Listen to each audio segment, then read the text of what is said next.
नमस्कार प्रिय भक्त गणों, आषाढ़ शुक्ल पक्ष की एकादशी को देवशयनी एकादशी और हरिशयनी एकादशी भी कहते हैं।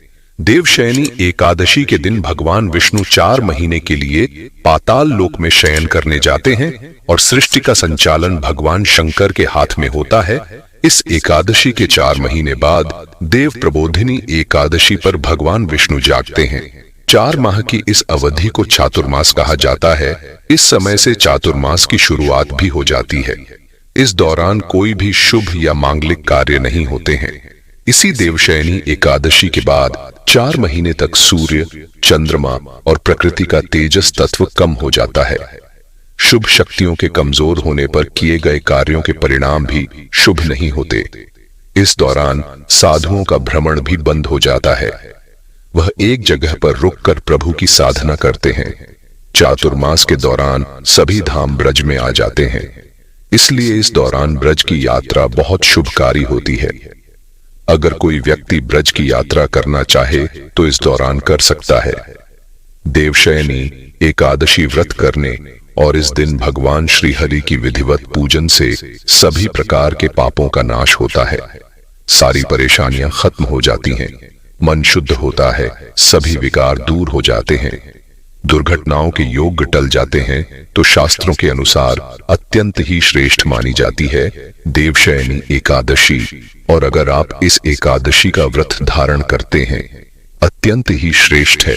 लेकिन किसी भी कारणवश मान लीजिए आप इस एकादशी का व्रत नहीं कर पाते हैं, तो भी आज के दिन आपको भगवान श्री विष्णु की विधि विधान से पूजा जरूर करनी चाहिए, क्योंकि आज के दिन अगर आप बिना व्रत किए भी भगवान श्री कृष्ण की पूजा आराधना करते हैं, उनके मंत्रों का जप करते हैं, तुलसी दल युक्त भोग उन्हें अर्पित करते हैं, और आज आप किसी भी प्रकार से तामसिक चीजों का सेवन नहीं करते हैं, जैसे कि लहसुन, प्याज, मांस, मदिरा, इन चीजों का त्याग कर दीजिए। इसके साथ ही चावल आज आपको भूल से भी नहीं खाना चाहिए। तो अगर आप नियम पालन कर लेंगे तब भी आपको भगवान श्री विष्णु की विशेष कृपा प्राप्त हो जाती है। तो दोस्तों, आज की इस वीडियो में हम आषाढ़ मास की देवशयनी एकादशी के बारे में बात करेंगे। आज हम आपका कंफ्यूजन दूर करेंगे कि आपको देवशयनी एकादशी व्रत कब रखना है, 16 जुलाई या फिर 17 जुलाई को। लेकिन वीडियो को पूरा देखिएगा, तभी आपकी कंफ्यूजन दूर होगी। तो आज की वीडियो में हम जानेंगे कि देवशयनी एकादशी इतनी महत्वपूर्ण क्यों है, एकादशी और द्वादशी तिथि कब से कब तक है, पूजा का शुभ समय क्या है, राहु काल का समय क्या है, हरिवासर कब से कब तक है, एकादशी व्रत के नियम, इस दिन क्या खाएं क्या नहीं, भगवान को शयन कैसे कराएं, और साथ ही आज की वीडियो में हम विशेष रूप से बात करेंगे एकादशी व्रत के पारण के बारे में। प्रिय भक्त गणों, एकादशी का व्रत सबसे पुण्यदायी होता है, लेकिन पारण सही विधि से न किया जाए तो इस व्रत का पूरा फल प्राप्त नहीं होता है। इसलिए आज हम व्रत पारण की सही विधि के बारे में जानेंगे। सारी बातें आज की इस वीडियो में जानेंगे, तो आप अंत तक वीडियो में बने रहे। नमस्कार दोस्तों, स्वागत है आप सभी का एक बार फिर से आपके पसंदीदा चैनल हिंदू रिलीजियस टेल्स में। दोस्तों, वीडियो शुरू करने से पहले एक बार पूरी श्रद्धा के साथ कमेंट सेक्शन में लिखें, जय श्री हरि विष्णु। भगवान हरि की कृपा आप सभी पर सदैव बनी रहेगी, और वीडियो को लाइक करके चैनल को सब्सक्राइब अवश्य कर लें। सबसे पहले जान लेते हैं देवशयनी एकादशी कब है। आइए जानते हैं देवशयनी एकादशी व्रत के शुभ मुहूर्त पारण समय के बारे में। एकादशी तिथि प्रारंभ समय, जो कि 16 जुलाई 2024 दिन मंगलवार रात्रि 8:35। एकादशी तिथि की जो समाप्ति है वह 17 जुलाई 2024 दिन बुधवार को रात्रि 9:24 पर एकादशी तिथि की समाप्ति है। सूर्योदय व्यापिनी के अनुसार 17 जुलाई को सभी भक्तगण बुधवार के दिन एकादशी का व्रत धारण करेंगे। द्वादशी की शुरुआत 17 जुलाई की रात्रि 9:05 पर, द्वादशी तिथि की समाप्ति 18 जुलाई को रात्रि 8:45 पर द्वादशी तिथि की समाप्ति है। देवशयनी एकादशी व्रत का पारण जो कि 18 जुलाई को किया जाएगा।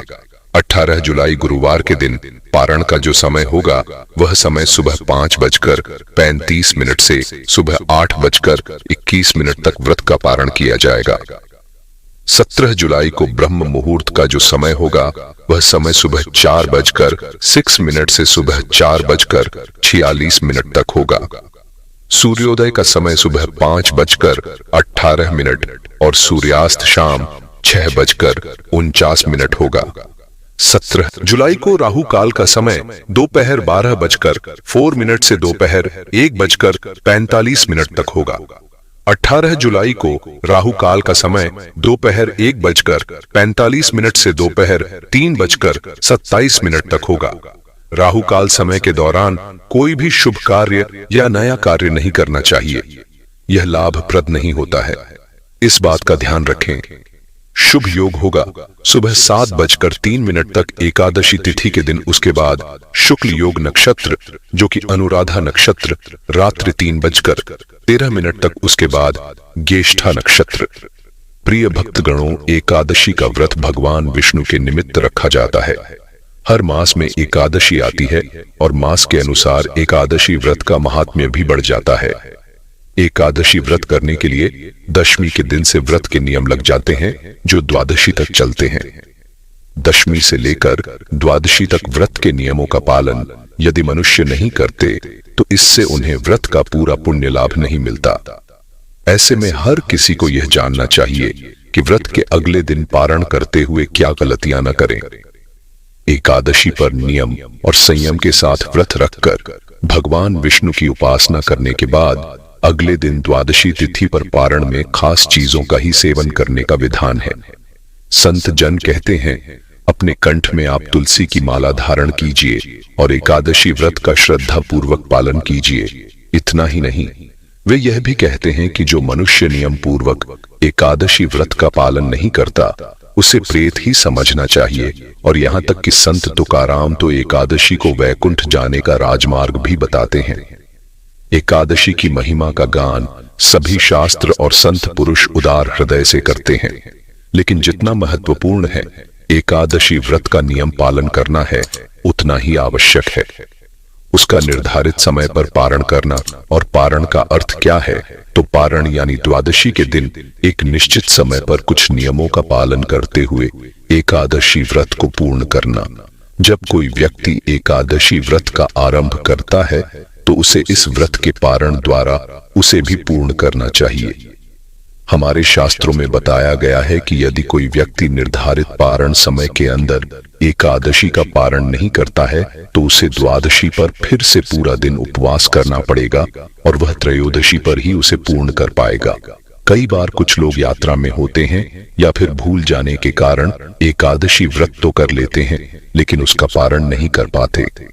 ऐसे प्रसंगों में व्यक्ति को सावधानी पूर्वक याद से एकादशी व्रत का पारण अवश्य करना चाहिए। आइए जानते हैं कैसे देवशयनी एकादशी का पारण कब और कैसे करना चाहिए। इस बार की देवशयनी एकादशी का पारण करने का समय है 18 जुलाई 2024 गुरुवार के दिन प्रातः 7:35 से लेकर 8:21 के बीच में। आज आपने देवशयनी एकादशी का पालन किया है तो याद से कल इसी समय के अंदर आपको इस व्रत का पारण भी करना होगा। पारण करने की विधि क्या है? कात्यायन संविदा में कहा गया है, प्रातः काल में स्नान करके परम पुरुषोत्तम भगवान श्री हरि की आराधना करने के उपरांत व्यक्ति को अपना उपवास उन्हें अर्पित कर देना चाहिए और इस व्रत के पुण्य को प्राप्त करने हेतु व्रत के पारण के साथ भगवान श्री हरि का स्मरण करना चाहिए। तो एकादशी व्रत का पारण करने के लिए सर्वप्रथम एकादशी के अगले दिन यानी द्वादशी पर भी प्रातः ब्रह्म मुहूर्त में उठना, स्नान आदि से स्वयं को शुद्ध करें। उसके बाद जिस प्रकार आपने एकादशी के दिन भगवान के मंगला आरती की थी उसी प्रकार द्वादशी के दिन भी मंगला आरती करें अथवा उसका दर्शन करें। उसके बाद तुलसी देवी की पूजा करिए, उन्हें जल अर्पण करिए और उनकी कम से कम 3 बार प्रदक्षिणा करिए। और याद रहे द्वादशी के दिन हम तुलसी पत्र नहीं तोड़ते हैं, इसलिए यदि आपको भगवान को भोग लगाने के लिए तुलसी पत्र की आवश्यकता है तो उसे एक दिन पहले ही तोड़कर रख लीजिए। अब तुलसी देवी के समक्ष बैठकर हरे कृष्ण महामंत्र की निश्चित संख्या में माला का जाप करिए। प्रातः कालीन दैनिक पूजा कार्य समाप्त हो जाए तो फिर आप भगवान को अर्पित करने के लिए अपनी क्षमता अनुसार स्वादिष्ट अन्न भोग तैयार करिए। उसके बाद उसमें तुलसी पत्र रखकर उसके ऊपर गंगा जल छिड़ककर भगवान को अर्पित करिए। प्रयास करिए कि पारण समय से पहले ही यह सारे कार्य समाप्त करें। भगवान के लिए जब भोग बनाते हैं तो हमेशा एक चीज करनी चाहिए और वह है उस समय भगवान की कथा का श्रवण करना चाहिए अथवा कीर्तन सुनना चाहिए। इस प्रकार भगवान को भोग अर्पित करने के बाद यदि संभव हो तो अपने घर में किसी वैष्णव या ब्राह्मण को आमंत्रित करिए। उन्हें सम्मान पूर्वक आसन प्रदान करिए। उन्हें भगवान का जो भोग लगाया था उसी को प्रसाद रूप में अर्पित करिए। जब वह प्रसाद से संतुष्ट हो जाए तो फिर उन्हें अपनी क्षमता अनुसार कुछ ना कुछ दान अवश्य दीजिए। और देखिए, आप में से कई लोगों ने हमसे पूछा था कि अगर हम अपने घर पर किसी ब्राह्मण या वैष्णव को ना बुला पाए तो क्या करना चाहिए। तो ऐसी स्थिति में आपके पास 3 विकल्प हैं।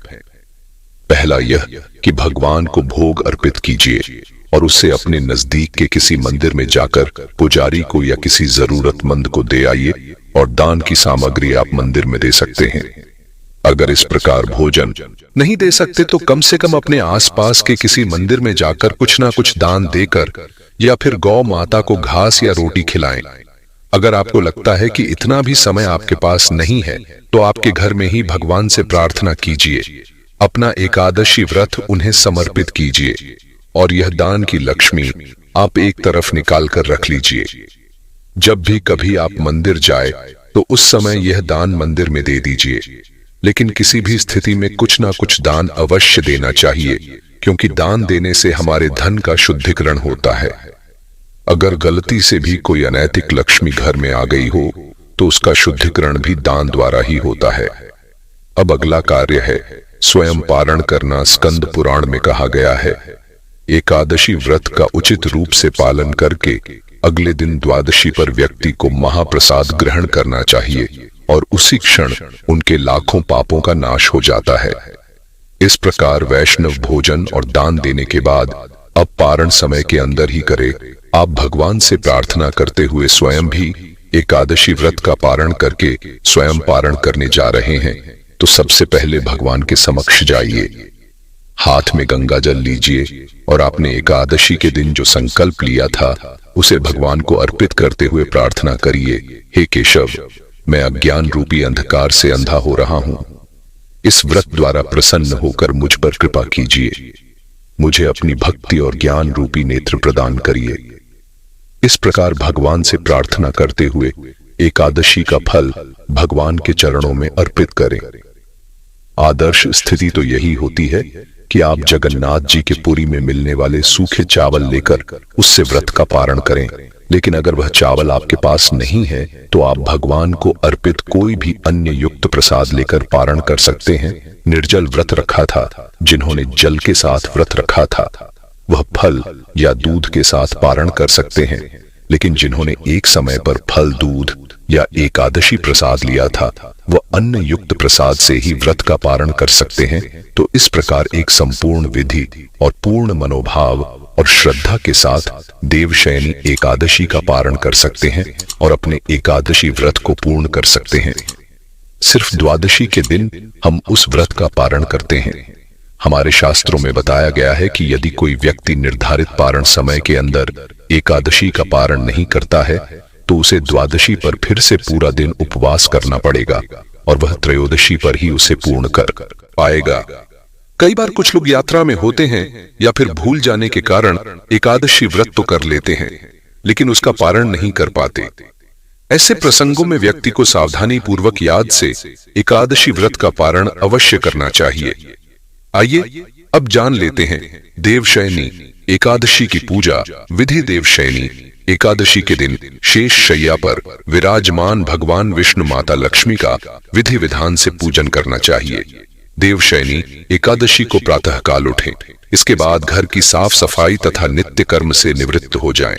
स्नान कर पवित्र जल का घर में छिड़काव करें। घर के पूजन स्थल अथवा किसी भी पवित्र स्थल पर प्रभु श्री हरि विष्णु की सोने, चांदी, तांबे अथवा पीतल की मूर्ति की स्थापना करें। तत्पश्चात उसका षोडशोपचार सहित पूजन करें। इसके बाद भगवान विष्णु को पीतांबर आदि से विभूषित करें। तत्पश्चात व्रत कथा सुननी चाहिए। इसके बाद आरती कर प्रसाद वितरण करें। अंत में सफेद चादर से ढके गद्दे तकिए वाले पलंग पर श्री विष्णु को शयन कराना चाहिए। व्यक्ति को इन 4 महीनों के लिए अपनी रुचि अथवा अभीष्ट के अनुसार नित्य व्यवहार के पदार्थों का त्याग और ग्रहण करें। जाने आज के दिन किसका त्याग करें। मधुर स्वर के लिए गुड़ का, दीर्घायु अथवा पुत्र पौत्रादि की प्राप्ति के लिए तेल का, शत्रुनाश आदि के लिए कड़वे तेल का, सौभाग्य के लिए मीठे तेल का, स्वर्ग प्राप्ति के लिए पुष्पादि भोगों का। प्रभु शयन के दिनों में सभी प्रकार के मांगलिक कार्य जहां तक हो सके न करें। पलंग पर सोना, भार्या का संग करना, झूठ बोलना, मांस, शहद और दूसरे का दिया दही भात आदि का भोजन करना, मूली, पटोल एवं बैंगन आदि का भी त्याग कर देना चाहिए। भक्त गणों, यह थी देवशयनी एकादशी से संबंधित महत्वपूर्ण जानकारियां। उम्मीद करता हूं आपको बहुत पसंद आई होगी। हिंदू रिलीजियस टेल्स चैनल को सब्सक्राइब अवश्य करें। वीडियो को लाइक करने के बाद अपने दोस्तों रिश्तेदारों को शेयर करना ना भूलें। नमस्कार। जय जय श्री राम। हर हर महादेव।